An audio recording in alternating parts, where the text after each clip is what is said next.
But ನಿಮ್ ಹೆಸರು ಕೊಟ್ಟೂರು Chikkarangappa ಕೊತ್ತೂರ sir ಅದು ಕೊತ್ತೂರು ಚಿಕ್ಕರಂಗಪ್ಪ ಕೇಸಿ ರಘುನಾಥ್. ಬಟ್ ನಿಮ್ನ ಎಲ್ಲ ರಂಗಾಯಣ ರಘು ಸರ್ ಅಂತ ಈ ರಂಗಾಯಣಕ್ಕೆ ಹೋಗಿ ಬಂದಲ್ಲ, ಅಲ್ಲಿಂದ ಅದು ಆಯ್ತು. ಅದು ಬಟ್ ರಂಗಾಯಣಕ್ಕೆ ಹೋದ್ಮೇಲೆ ನಾನು ಒಟ್ಟು ನನ್ನ ಅಲ್ಲಿಗೆ ಸಿಕ್ಕಂಥ ಟೀಚರ್ಸು, ನಮ್ಮ ಗುರುಗಳು, ನಮ್ಗೆ ಯಾವ ಜನ್ಮದ ಪುಣ್ಯನೋ ಆ ತಂದೆ ತಾಯಿ ಆಶೀರ್ವಾದನೋ, ಬೇವಿಕಾರಂತರು, ಜೈತೀರ್ ಜೋಶಿ, ರಘುನಂದನ್ನು, ಬಸವಲಿಂಗಯ್ಯ, ಆಮೇಲಿಂದ ಗಂಗಾಧರ್ ಸ್ವಾಮಿ, ದ್ವಾರಕಾನಾಥ್ ನಮಗೆ ಒಂದು ಪೇಂಟಿಂಗ್ ಅಂದ್ರೇನು ಅದನ್ನು ನೋಡೋದು ಹೆಂಗೆ ಹೇಳ್ಕೊಟ್ಟಿದ್ದು. ಆಮೇಲೆ ಚೀನಿ ಸಾರು, ಅಂಜು ಸಿಂಗು, ಹೌದೌದು. ಚೀನಿ ಸಾರ್ ನಮಗೆ ಮ್ಯೂಸಿಕ್ ಟೀಚರು. ಯೋಗ ನರಸಿಂಹಾಚಾರ್ಯ, ಯೋಗಣ್ಣ ಮ್ಯೂಸಿಕ್, ರಂಗಸಂಗೀತ ಅವರು. ಇವರೆಲ್ಲ ನಮಗೆ ನಿಜವಾಗ್ಲೂ ಬದುಕನ ನಾಟಕ ಅಂದ್ರೇನು, ನಾಟಕಕ್ಕೂ ಏನು ವ್ಯತ್ಯಾಸ ಆಗುತ್ತೆ ಇವೆಲ್ಲ ಹೇಳಿ ನಮ್ಮನ್ನೊಬ್ಬ ಆ್ಯಕ್ಟ್ರಾಗಿ ಹಿಂಗೆ ರೂಪಿಸೋದಕ್ಕೆ ಅವರೆಲ್ಲರೂ ಶ್ರಮ, ಅವರೆಲ್ಲರ ಪ್ರೀತಿ, ಅವ್ರಿಗೆ ನನ್ನ ವಿದ್ಯೆನ ಕಲಿಸ್ಬೇಕು ಅನ್ನೋ ಒಂದು ಗಾಢವಾದ ಇದು ಅವ್ರಿಗೆ, ಇವ್ರು ಕಲಿಸ್ಬಿಡ್ಬೇಕು ಅಂತ ಅವ್ರಿಗೆ ಅವ್ರು ನಿಜವಾಗ್ಲೂ ಪರಿಶುದ್ಧವಾದ ಪ್ರೀತಿ ಮತ್ತು ಪ್ರೋತ್ಸಾಹ ನಮಗೆ ಕಲಿಸಿದ್ದು. ಅದಕ್ಕೋಸ್ಕರ ನಮ್ಮೊಳಗೆ ಅದು ಸೇರ್ಕೊಂಡಿದೆ ಅಂತ ಅನಿಸುತ್ತೆ. ಕೆಲಸನ ಶ್ರದ್ಧೆಯಿಂದ ಮಾಡಬೇಕು, ಪ್ರಾಮಾಣಿಕತೆ ಮಾಡಬೇಕು, ನಿಯತ್ತಾಗಿ ಮಾಡಬೇಕು. ಕೊನೆಗೆ ಉದ್ದೇಶ ಜನಗಳಿಗೆ ಅದು ಇಷ್ಟ ಆಗಬೇಕು, ಜನಗಳಿಗೆ ತಲುಪಬೇಕು, ಹೆಚ್ಚೆಚ್ಚು ಜನರು ನಮ್ಮನ್ನು ನೋಡಬೇಕು. ನಾಟಕ ಆಗ್ಬೋದು, ಬೀದಿ ನಾಟಕ ಆಗ್ಬೋದು, TV ಆಗ್ಬೋದು, ಸೀರಿಯಲ್ ಆಗ್ಬೋದು, ಸಿನಿಮಾ ಯಾವುದೇ ಆಗಲಿ, ಯಾರು ಚೆನ್ನಾಗಿ ಮಾಡ್ತಾನೆ ಕಣಪ್ಪ, ನಾಟಕದವನಿರಬೇಕು ಅಂತ ನನಗೆ ಎಷ್ಟೋ ಜನ. ಹಾಗಾಗಿ ನನಗೆ ಅದು ಅಲ್ಲಿ ಸುಮಾರು 1989 ಜನವರಿ 14 ಸಂಕ್ರಾಂತಿ ದಿವಸ ನಮಗೆ ಶುರುವಾಗಿದ್ದು ಆ ಜೀವನ, ಆ ಭವಿಷ್ಯ, ಆ ದಾರಿ 2001 ನಮಗೆ ಕರ್ಕೊಂಬರೋದು ನನ್ನ.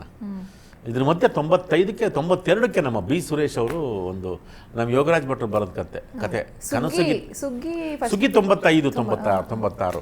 ಅದಕ್ಕಿಂತ ಮುಂಚೆ ನಮ್ಮ ಬಿ ಸುರೇಶ್ ಒಂದು ಸೀರಿಯಲ್ ಮಾಡ್ತಾರೆ, ಕನಸುಗಿತ್ತಿ ಅಂತ. ಅದು ಯೋಗರಾಜ್ ಭಟ್ರ ಕತೆ. ಅದಕ್ಕೆ ಒಂದು 2 ಎಪಿಸೋಡ್ 3 ಎಪಿಸೋಡ್ ಮಾಡ್ತಾರೆ. ಅದನ್ನು ತುಂಬ ಒಳ್ಳೆ ಕತೆ. ಅದರಲ್ಲಿ ಆಕ್ಟ್ ಮಾಡ್ತೀನಿ. ಸುರೇಶ್ ಅವರೆಲ್ಲ ನಮಗೆ ಸುರೇಶು, ಕಾಶಿ, ನಾಗೇಂದ್ರ ಶಾ, ಮುಖ್ಯಮಂತ್ರಿ ಚಂದ್ರು, ಇವರೆಲ್ಲ ನನಗೆ ಸೀರಿಯಲ್ಗೆ ತುಂಬ ಸಪೋರ್ಟ್ ಮಾಡಿದವರು. ಬರ ಆಕ್ಟ್ ಮಾಡು ಅಂದ್ಬಿಟ್ಟು. ನಾಗೇಂದ್ರ ಶಾ ಅಂತ ನನಗೆ ಯಾವ್ಯಾವ ಸುಮಾರು ಸೀರಿಯಲ್ಗೆ ಕರೆದು ಆ್ಯಕ್ಟ್ ಮಾಡಿಸಿದ್ದಾರೆ ನನಗೆ. ನಾಗೇಂದ್ರ ಶಾ, ಎನ್ ಎಸ್ ಶಂಕರ್ ಅವರು, ಅವರೆಲ್ಲ ಸೀರಿಯಲ್ಗಳಿಗೆ ಅದೇ ರಘು ಮಾಡಿ ಅಂತ ಮಾಡ್ತಾರೆ. ತುಂಬ ಎನ್ಕರೇಜ್ ಮಾಡಿದ್ರು ಅವರೆಲ್ಲನೂ.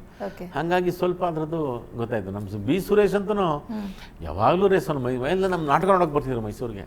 ಬರೋ ನನ್ನ ಮಗನ ಬಡ್ಡಿ ಮಾನಿ ನೀವು ಇಲ್ಲೇ ಇದೆಯಾ ಬಾಬಾ ಅಂತ. ನಮಗೆ ಭಯ ಬರೋಕ್ಕೆ. ನಾನು ಬೆಂಗಳೂರು ಇದ್ದವನು, ಬೆಂಗಳೂರು ಬೆಳೆದವನು, ಬೆಂಗಳೂರು ಓದ್ದವನು. ನನಗೆ ಬೆಂಗಳೂರು ಭಯ ಆಗಿ ಶುರುವಾಗ್ಬಿಡ್ತು. ಏನು ಇಷ್ಟೊಂದು ಟ್ರಾಫಿಕ್ ಆಗ್ಬಿಟ್ಟಿದೆ ರಾಮ, ಇಲ್ಲಿ ಏನು ಇಲ್ಲ ಅಂದರೆ ಸುಮ್ಮನೆ ಕೂತ್ಕೊಳ್ಳೋಕೆ ನಮ್ಗೆ ಆಗಲ್ಲ. ನಮ್ಮ ಹಳ್ಳಿಲಿ ಕೂತ್ಕೊಂಡು ಅಟ್ಲೀಸ್ಟ್ ನಾವೇನೋ ಮಾಡ್ಬೋದಲ್ಲ ಆ ಥರದ್ದು. ಹಂಗಾಗಿ ದುಡಿಮೆ 800 ರೂಪಾಯಿಂದ ಶುರು ಆಗಿದೆಲ್ಲ ಸರ್. ಸ್ಟೈಫಂಡ್ ನನಗೆ 800 ದೊಡ್ಡದಲ್ಲ ಸರ್ ಅವಾಗ. ಎಂಥದ್ದು ನಮ್ಗೆ ಎಲ್ಲ ಖರ್ಚಾಗಿ ನಮ್ಗೊಂದು 250 ಕೊಡೋ ಕೈಗೆ ಖರ್ಚಾಗಿ. ಹೌದು, ಎಲ್ಲ ಕಟ್ಟಾಕ್ಬಿಟ್ಟು ಸೈಕಲ್ಲು, ಪುಸ್ತಕ, ಪೆನ್ಸಿಲ್ಲು, ಬುಕ್ಕು ಎಲ್ಲ ಕಟ್ಟಾಕ್ಬಿಟ್ಟು ನಮ್ಗೊಂದು 250 ಬರೋದು. ಏನು ತಗೊಳಕ್ ಆಗ್ತಿರ್ಲಿಲ್ಲ. ಯಾರ್ದು ಕಿತ್ಕೊಂಡ್ಬಿಡ್ತಿದ್ವಿ ಅಷ್ಟೇ. ಅಂಡರ್ವೇರ್, ಟವಲ್ಗಳೆಲ್ಲ ಇಸ್ಕೊಂಡ್ಬಿಡ್ತಿದ್ವಿ. ಇಸ್ಕೊಂಡ್ಬಿಡ್ತೀವಿ. ಆ ಜರ್ನಿ ಸೂಪರ್ ಅಲ್ಲ ಸರ್. ಇವಾಗೆಲ್ಲ ಇದ್ರೂ ಕೂಡ ಆ ಥರ ಇರಕ್ಕಾಗೋದಿಲ್ಲ. ಏನು ಬೇಕಾಗಲ್ಲ ನಿಮ್ಗೆ. ಅವಾಗ ಅಷ್ಟು ತಲೆ ಒಳಗೆ ಅಷ್ಟು ಕೆಲಸ ಇರ್ತಿತ್ತು ನಮ್ಗೆ, ಏನು ಬೇಕಾಗ್ತಿರ್ಲಿಲ್ಲ ಅದು. ಹಾಗಾಗಿ ಅದು 800, 900, 1000, ಆಮೇಲೆ ಅದು ಡಬಲ್ಲು 1600, 1800, 2000. 95ನೇ ಇಸ್ವಿ ಮುಗೀತು, ನಮ್ಗೆ 2000 ಇರುತ್ತೆ. 2000 ತಿಂಗಳಿಗೆ 2000 ಸಂಬಳ. 95ರಿಂದ ಹಿಡಿದು 2001ವರೆಗೂ ನಾನು. ಅಮ್ಮ ಮಧ್ಯ 2000 ಅಲ್ಲ ಏನಲ್ಲ, ಅವಾಗ 3000 ಆಗುತ್ತೆ. 2000ಅಲ್ಲಿ 2001 ನಾನು 2001ಕ್ಕೆ ನಾನು ಬಿಟ್ಬಿಡ್ತೀನಿ. ಜಿ ಕನ್ನಡ ನ್ಯೂಸ್ ಈಗ ನಿಮ್ಮ ಮನೆಯಲ್ಲೇ ನೋಡಿ. ಎಲ್ಲ ಕೇಬಲ್ಗಳಲ್ಲಿ ಈಗ ಲಭ್ಯ.